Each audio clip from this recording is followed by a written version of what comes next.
SIR के बाद उत्तर प्रदेश की वोटर लिस्ट में जो हुआ उस पे ये आप यकीन मानिए कि रिसर्च थीसिस लिखना तय है। एसआईआर के बाद यूपी की वोटर लिस्ट में करीब 2 करोड़ से ज्यादा नाम सुधार के नाम पर हटा दिए गए। यानी जितनी आबादी दिल्ली की है या जितनी आबादी श्रीलंका की है, इतने नाम चुनाव आयोग ने यूपी की वोटर लिस्ट में संशोधन के नाम पर हटा दिए हैं। मुझे लगता है कि ये अभूतपूर्व है, ऐतिहासिक है और घातक भी है। घातक क्यों है ये मैं आगे बताऊंगा। एसआईआर का सबसे ज्यादा खामियाजा अगर किसी ने भुगता है तो वह महिलाओं ने। एक होता है जेंडर रेशियो। जेंडर रेशियो का मतलब होता है कि हर 1,000 पुरुष पर कितनी महिलाएं। तो राज्य का जो यूपी का जो जेंडर रेशियो है वो 941 है। लेकिन वोटर लिस्ट में जो जेंडर रेशियो है वो 876 है। जो एसआईआर से पहले जेंडर रेशियो वो 876 था।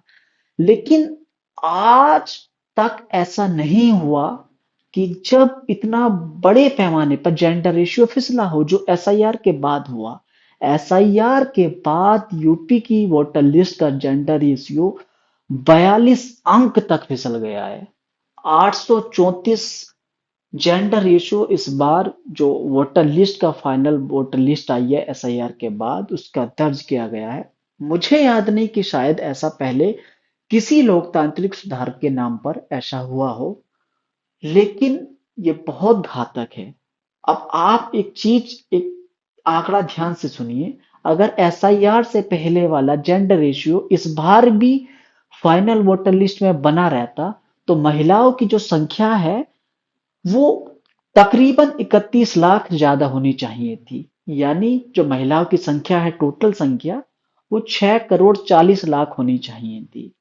लेकिन है कितनी? 6 करोड़ 9 लाख। तो अब आप इसी से अंदाजा लगाइए कि यूपी की वोटर लिस्ट में आखिर हुआ क्या है। और एक चीज मैं और आपका इशारा करना चाहूंगा, क्योंकि जो एक एसआईआर के नाम पर कहा गया कि हम तो संशोधन कर रहे हैं, हम तो बहुत अच्छा सुधार कर रहे हैं, लेकिन इसने महिलाओं को सबसे ज्यादा टारगेट किया है। एक अच्छा सुधार वही होता जो सभी महिलाओं को शामिल कर लेता। लेकिन जो जेंडर रेशियो है यूपी का वो 941 है और वोटर लिस्ट में पहले कितना था? 876। और अब कितना हो गया? 834।